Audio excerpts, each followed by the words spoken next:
Welcome back to some cooking time with Mrs. Wiens. We're gonna get started on a Play-Doh recipe that I got from my mom. She made this all the time growing up and I don't know how, but it seemed to last forever. So I hope it does the same for you and that you have fun with our recipe today. For our recipe today, we're going to use a nice sized pot. We've got some flour, salt, cream of tartar, a cooking oil, some water, and then at the end you can add some food coloring or some sort of an essential oil or extract for a smell. But you could also use Kool-Aid powder that makes a really nice smell and color as well. Just like our last recipe with the cookies, we're going to put all of our dry ingredients in first, and then we can just dump all the wet in, give it a stir, and we'll turn on our stove to get that going. First, we need 1 cup of flour.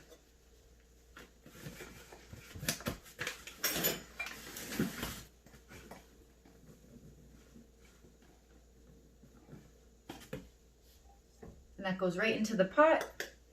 A 1/2 cup of salt. And 2 teaspoons of our cream of tartar.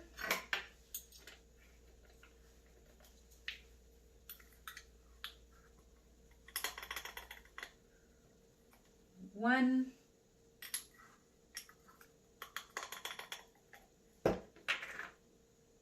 And 2.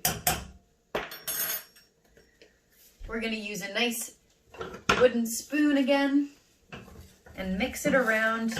And just like last time when we're mixing the dry ingredients, we're just trying to make sure that it gets mixed up so that there aren't clumps of flour and clumps of salt and clumps of cream of tartar in the end. You want it all spread out in the whole Play-Doh.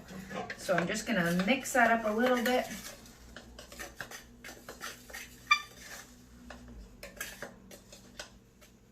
And you can see that it's kind of all one color now.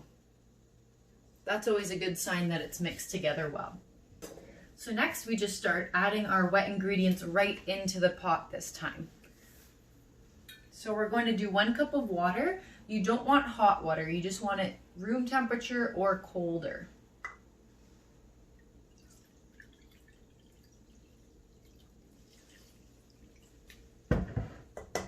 And 1 tablespoon of oil.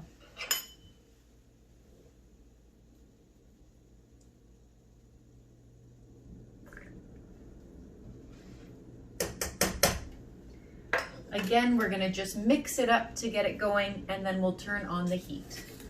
Make sure you have an adult with you for this part because you really want to have someone there when you're using a stove, okay?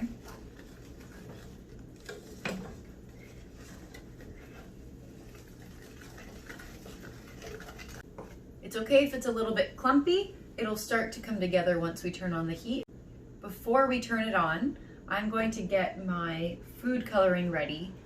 You could either, like I said earlier, use the food coloring or the Kool-Aid powder. I would open it up and have it ready to go just because it happens so quick. And again, you might want help with an adult at the end there when you're mixing it in because you don't want to overdo the Play-Doh or burn it.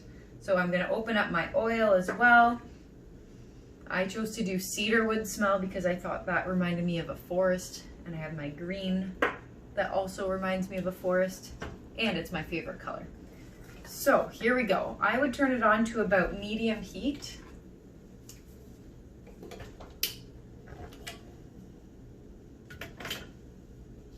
And you just start stirring.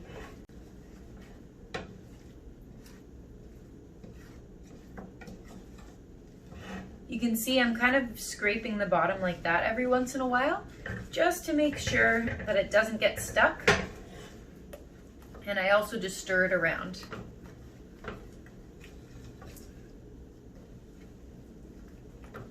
You're slowly gonna feel a little bit of it clumping together. See how it's got a bit of a clump? And that's when you know that it's really starting to work, but you really have to stir when you feel that, okay?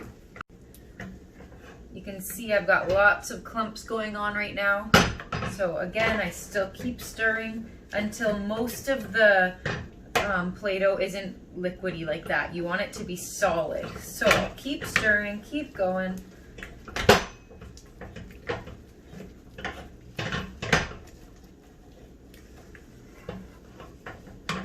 We're very close here.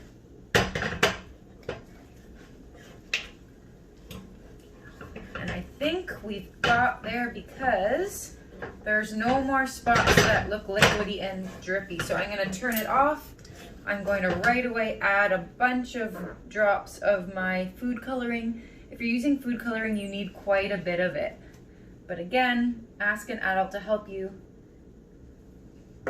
especially because then it can also get your hands kind of green if you're not careful with it. If you do want to take this off the stove, I turned mine off as soon as it was done. I would put some cling wrap on the counter, and then you can put your drops of food coloring or your Kool-Aid in.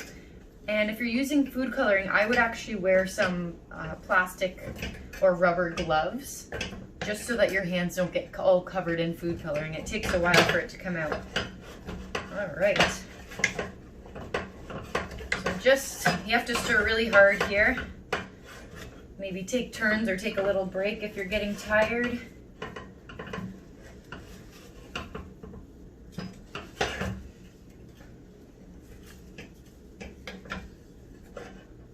And there, I have my nice Play-Doh.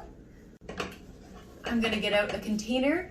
Make sure you have a container that seals really tight, so it's airtight, or you can put it in a plastic bag. That works good too if it's a Ziploc and it keeps it sealed.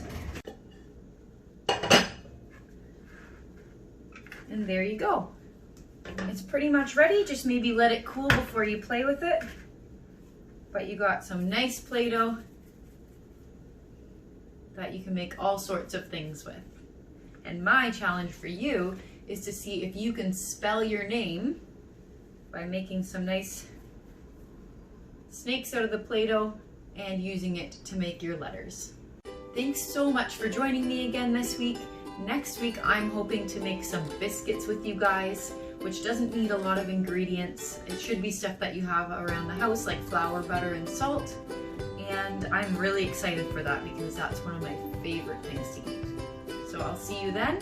And until then, I hope you have a good week.